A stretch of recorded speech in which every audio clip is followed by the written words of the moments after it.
church was cloaked in shadows, the moonlight filtering through the intricate stained glass across the empty pews. The place was silent save for the occasional creak of wood. Betty sat on the front one, her head tilted back, her neck exposed to the flickering light of a single candle on the altar. Father Michael leaned close, his movements precise and almost reverent. His lips touched her neck, and Betty exhaled a soft, trembling breath. Her eyes fluttered shut, a serene smile forming on her lips. To her, this was a communion, a sacred exchange, her fragility elevated by his otherworldly presence. Michael pulled back, his eyes fixed on hers, unreadable, yet magnetic. Faith, my dear, is not merely about light. True faith requires one to step into the shadows to fully test it. As the scriptures say, "Though I walk through the valley of the shadow of death, I will fear no evil, for thou art with me." He murmured, his voice like velvet. Betty's gaze was full of adoration, her fingers trembling as she reached out to touch his hand. You're more than a man. You're divine. She whispered, her voice filled with awe. Father Michael allowed a small smile to touch his lips, indulgent but distant. Divinity and humanity are not so easily separated. You must trust in what you feel, not in what you see, he said cryptically. The shrill ring of a phone broke the spell. Michael straightened, his serene mask flickering for a moment before he retrieved the device from his coat pocket. He turned away as he answered, his voice dropping into a more composed, authoritative tone. "Yes," he said curtly. DuPont's voice crackled on the other end. "Michael, mon ami, I need you at the hotel, immediately. There is a matter that requires your expertise." Michael's lips tightened, but he kept his tone smooth. "Of course, I will be there shortly." He hung up and turned back to Betty, his expression softening as though the interruption had been nothing. "You should go home now, my dear. Rest and remember what I've told you. Redemption is always within reach," he said, guiding her to stand. Betty nodded, her eyes shimmering with trust. Will I see you again soon? A faint smile crossed his face as he brushed a strand of hair from her cheek. "You will. Sooner than you think." He watched her leave, her silhouette illuminated briefly by the moonlight, as the heavy wooden doors creaked closed behind her. Michael stood alone in the dim church for a moment, the shadows deepening around him. He turned toward the altar, his hand brushing the cold stone surface as he whispered under his breath, "Another shadow to face." With that, he grabbed his coat and stepped into the night. The Grand Dupont Hotel gleamed under the pale moonlight, its facade a beacon of opulence and power in Dreadford's skyline. Inside, the ballroom buzzed with unlife, the elite of House Strix indulging in their usual frivolities.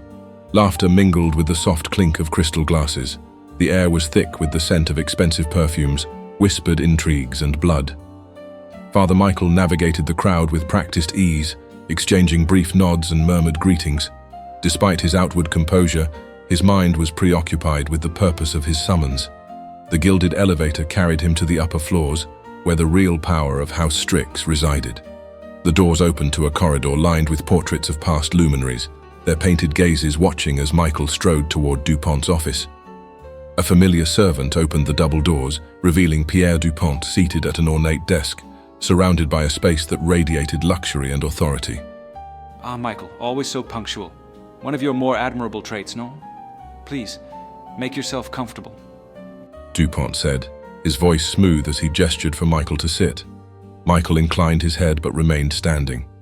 "You mentioned urgency, my lord. How may I be of service?" Straight to business, as always. Très bien. You recall Jennifer, I'm sure. Holloway's mortal protégé, his clever little pet. Father Michael nodded. "She was recently freed from sanguine fealty and brought into the blood of House Dracul." Exactement. Imagine, Michael, if we could bring her under control, our control. I propose we retrieve Jennifer, have her drink my blood, and return her to Holloway without anyone ever realizing. He leaned forward, his eyes glinting, Michael's brow furrowed.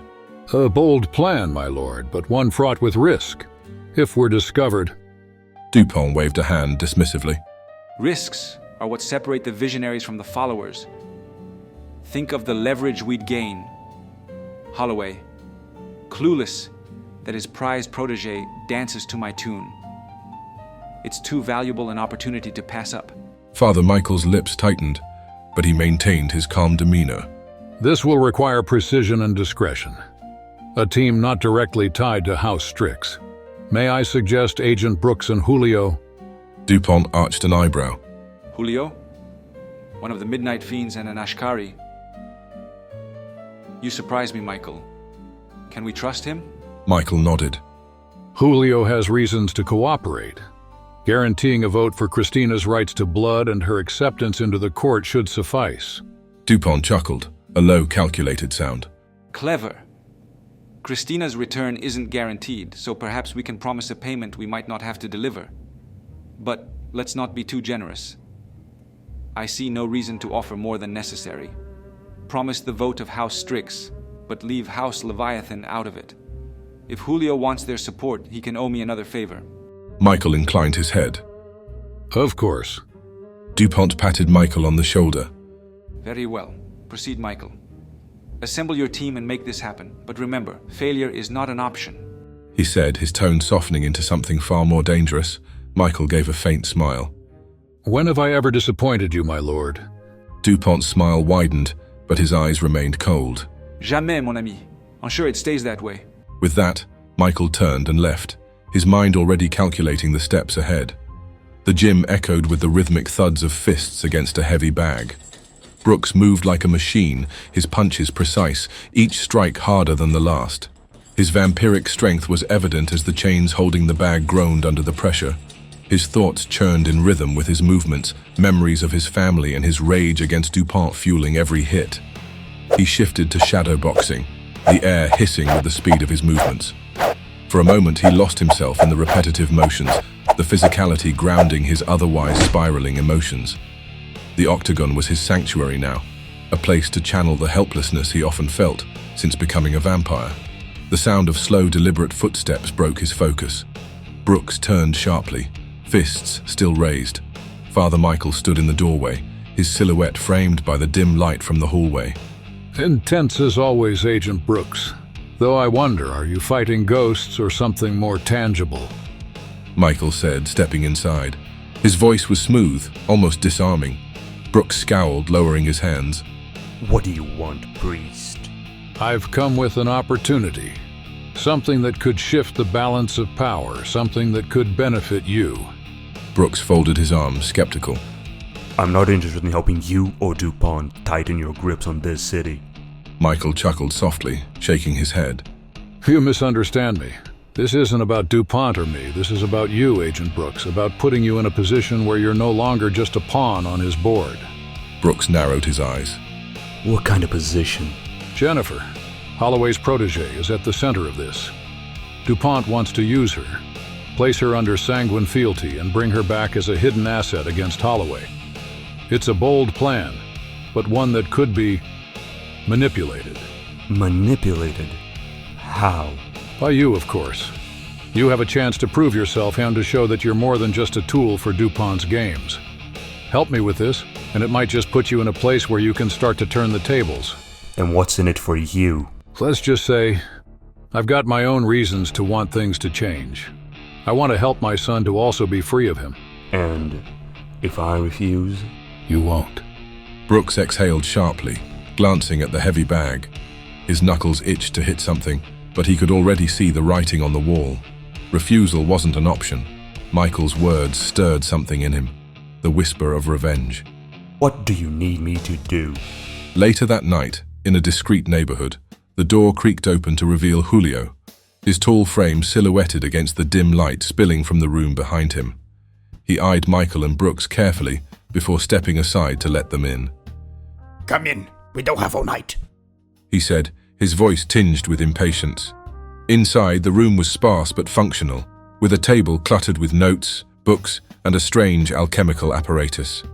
Jennifer sat casually on a chair, her sharp eyes immediately locking onto Brooks. A smirk tugged at the corner of her lips. Well, if it isn't Agent Brooks. At the masquerade ball, I thought I knew you from somewhere. Now I remember you. You made a big fuss over that Rinaldi case. Too bad all your hard work didn't amount to much. Brooks stiffened when he recognized her. And I remember you. You were that snake in a power suit, making a mockery of justice, the lawyer who got criminals off on technicalities. Jennifer shrugged, her smirk unshaken. A dragon, wouldn't you say? But flattery will get you nowhere. Enough. We're here because of DuPont's latest power play. But before we get into that, there's something else on the table. Daniel. Father Michael interrupted, his voice calm but firm. He glanced at Jennifer, then Julio. At the mention of his friend, Julio's gaze hardened. If you are serious about freeing Daniel from DuPont's control, then I'm in. That's the only reason I agreed to meet. That's exactly why you're here, Julio. DuPont's sanguine fealty has Daniel trapped. If we can break it, we can give him back his freedom. Julio leaned forward, tapping the table. There is a way to do it. The same spell that freed Jennifer can work for Daniel, but it needs DuPont's blood. Without it, the spell is impossible. And how do you propose we get that? Michael's gaze shifted to Jennifer. That's where she comes in.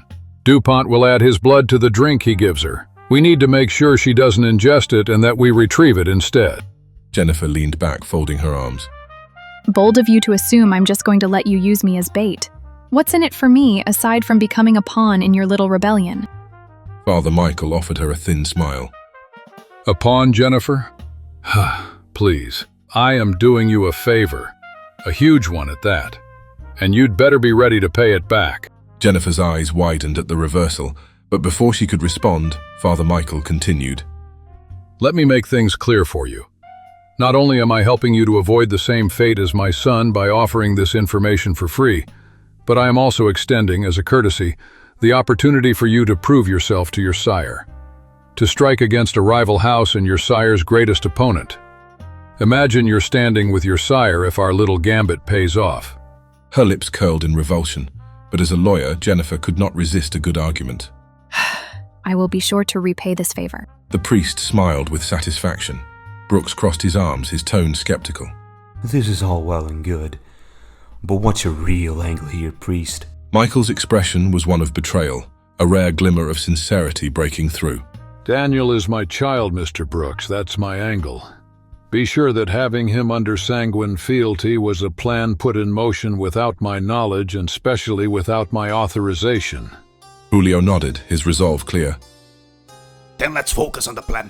DuPont's arrogance will be our advantage. He won't expect us to be playing the game within his own. When we have the blood, we are going to need someone who can free Daniel using it. Van Arden is the only blood mage in this city capable of performing the spell. I still haven't informed him of this desperate plan of ours, but I'm sure he'll help when we have everything ready. Michael looked at Julio, his voice measured. Then let's focus on the immediate goal. Getting the blood. Once we have it, the rest will fall into place. I think I've got it. Brooks said, his voice calm but confident. Father Michael straightened. Let's hear it. The others fell silent, tension palpable in the air, as Brooks opened his mouth to explain. The private elevator opened smoothly into DuPont's opulent office. Crystal chandeliers cast golden light over polished marble floors and intricately carved furniture.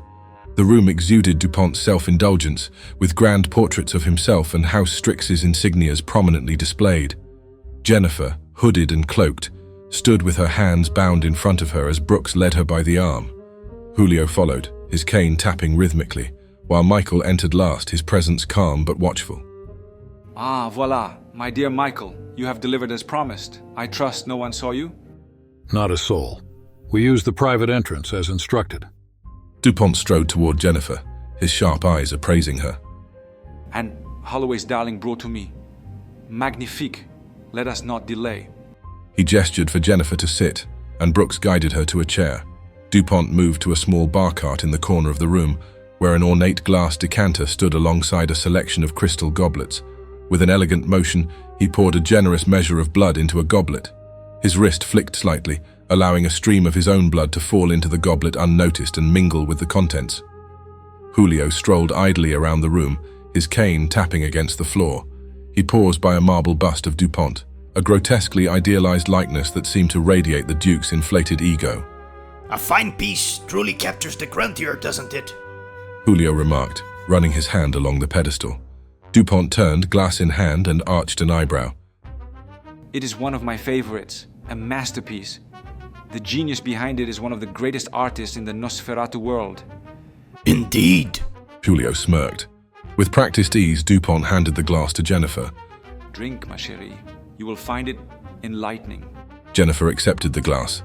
DuPont's satisfaction was palpable as he stepped back, observing her intently. With a sudden motion, Julio leaned his weight onto the pedestal as if to steady himself. The bust wobbled, teetered, and then toppled to the floor with a deafening crash. Shards of marble scattered across the room. Mon Dieu, do you know what that is worth? DuPont exclaimed, his voice rising in outrage. Julio raised his hands in apology. My sincerest regrets, Duke. It appears my balance betrayed me. A most unfortunate accident. DuPont bent to inspect the damage, muttering a stream of angry French insults. Seizing the moment, Brooks moved swiftly. With calm precision, he reached into his jacket and retrieved a small container. Tilting Jennifer's glass slightly, he poured its contents into it, then refilled the goblet with blood from a blood bag. The motion was seamless, unnoticed amidst the commotion. No matter. Let us continue. Drink, and let's conclude this affair, he said, his irritation barely concealed. Jennifer tilted her head slightly as she raised the glass to her lips. Her movements were unhurried, deliberate, as she drank the blood. DuPont watched intently, a pleased expression returning to his face as she drained the glass. C'est parfait. It is done. Michael, ensure this matter remains discreet. Of course, discretion is my specialty. Father Michael replied smoothly. DuPont waved them off, his attention already drifting back to the broken bust. The group exited the office, the private elevator carrying them down in silence. As the elevator descended, Brooks pulled the pouch containing the blood from his jacket and handed it to Julio. Julio inspected it, a rare smile gracing his lips. Well done. Effortlessly handled. I'm a quick study. Michael inclined his head, his voice low and measured. Don't forget. You owe me. I never forget a debt. Julio pocketed the pouch. Now, let's make sure this wasn't for nothing. The room was dimly lit, illuminated only by the soft glow of an alchemical apparatus that Julio had assembled on a sturdy table. The air was thick with the scent of herbs and faint traces of metallic blood. The apparatus bubbled and hissed as Julio carefully monitored the process. Brooks leaned against the wall, arms crossed, his gaze fixed on the intricate machinery. So this is it. This is what all comes down to. All this scheming, all these plans. It all boils down to playing chemist with blood. It's not playing chemist, Agent. This is precision. Without this, we don't have a chance at freeing Daniel or anyone else for that matter, such as your sire. Yeah, I just hope all this precision doesn't backfire. We've got one shot at this. It won't backfire. Julio knows what he's doing. Almost there. Julio murmured, adjusting a valve. The apparatus emitted a sharp hiss and two distinct liquids dripped into separate flasks. One was dark and viscous, DuPont's blood. The other, lighter and less potent, was the other blood from the goblet. Julio held up the flask containing DuPont's blood, a small smile of satisfaction crossing his face. Voila! DuPont's ichor, distilled to purity. Michael stepped closer, inspecting the flask with a nod. Good work. Now we need to discuss the next step. Von Arden can execute the spell. His expertise in arson quinus is unmatched, and this spell is no joke. Without him, it might not even work. Michael's expression remained impassive. Van Arden is not an option. Julio frowned, his curiosity piqued. Why not? He's the most obvious choice, and he's not likely to side with Dupont. Michael folded his arms, his voice measured. Involving Van Arden would bring your family into a political storm. The Duke Ashkari can't afford to be seen meddling in the affairs of House Strix.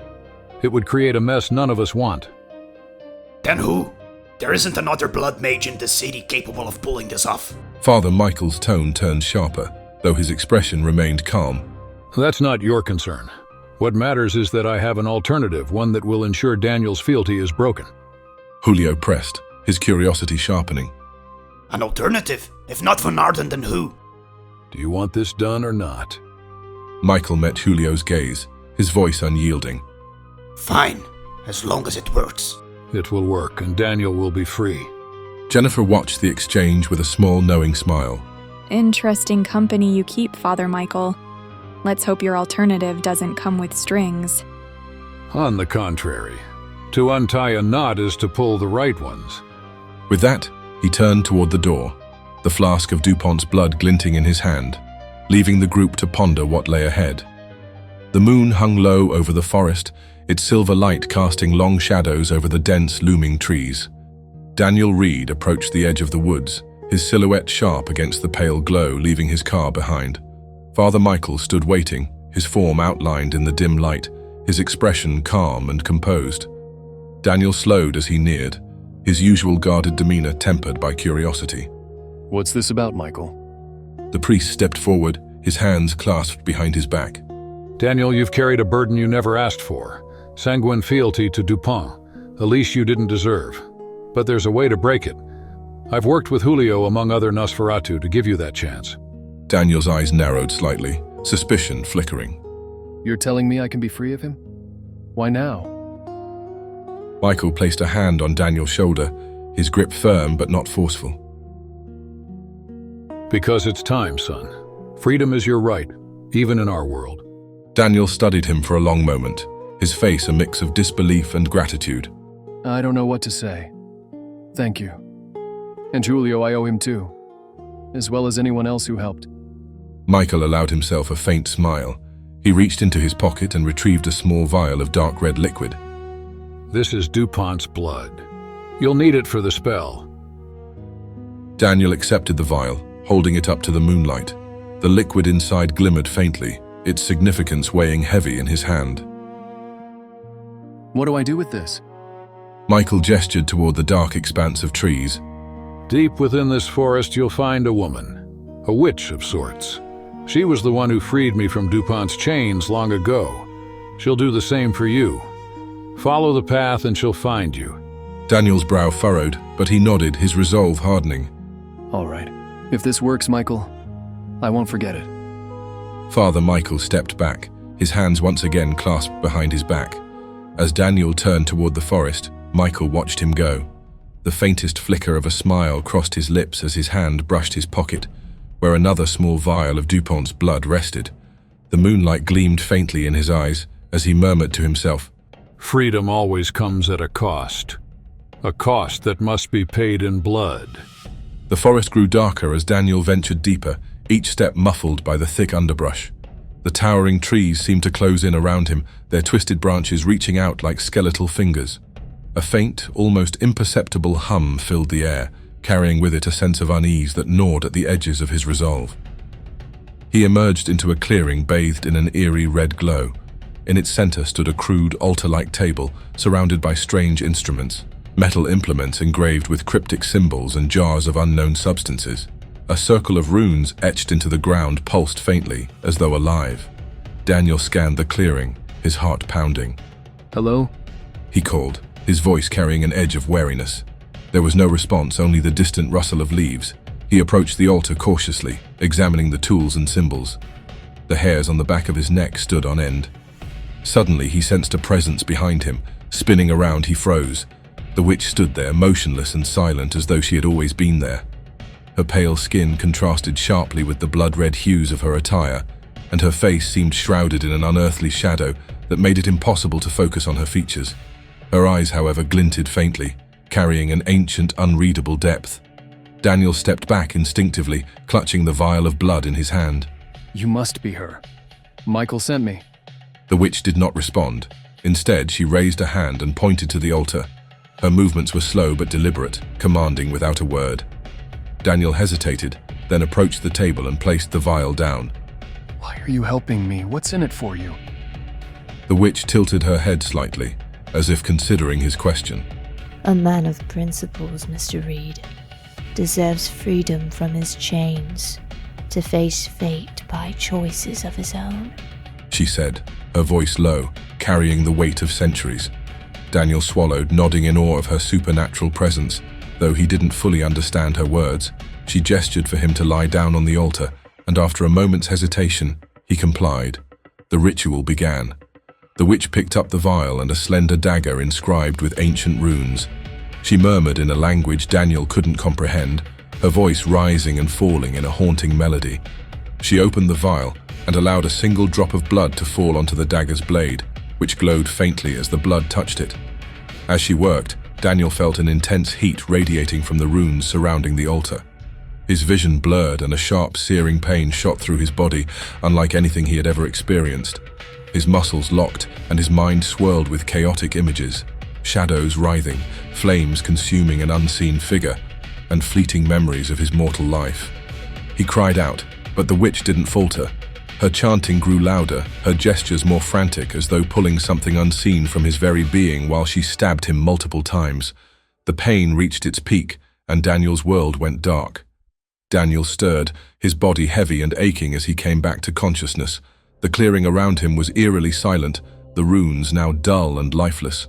For a moment he lay there, his mind struggling to piece together what had happened. Then it struck him. The weight that had always lingered, the oppressive presence of Dupont's control, was gone.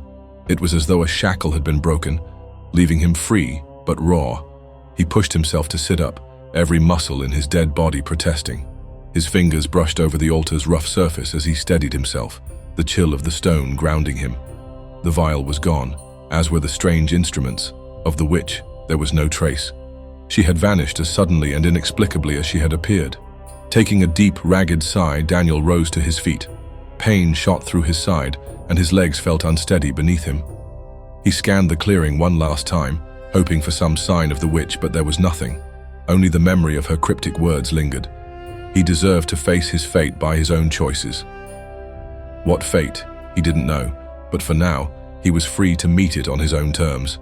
Clutching his ribs, he began the long walk back through the forest. The shadows seemed less oppressive now, the path clearer, though his steps were slow and labored. Each movement sent jolts of pain through his body, but he welcomed it. As he neared the forest's edge, Daniel stopped for a moment, leaning against a gnarled trunk. He looked back into the darkness of the forest, where his past had been untangled from Dupont's grasp. Then he turned his gaze forward, toward the city waiting for him. He thought of Michael and the Midnight Fiends, of the choices that lay ahead. The witch's words echoed in his mind, a quiet challenge and a promise to meet his fate, whatever it might be, on his own terms. With a deep sigh, Daniel stepped out of the forest, the towering skyline of Dreadford in the distance. The journey was not over, but for the first time in a long time, it was his to take.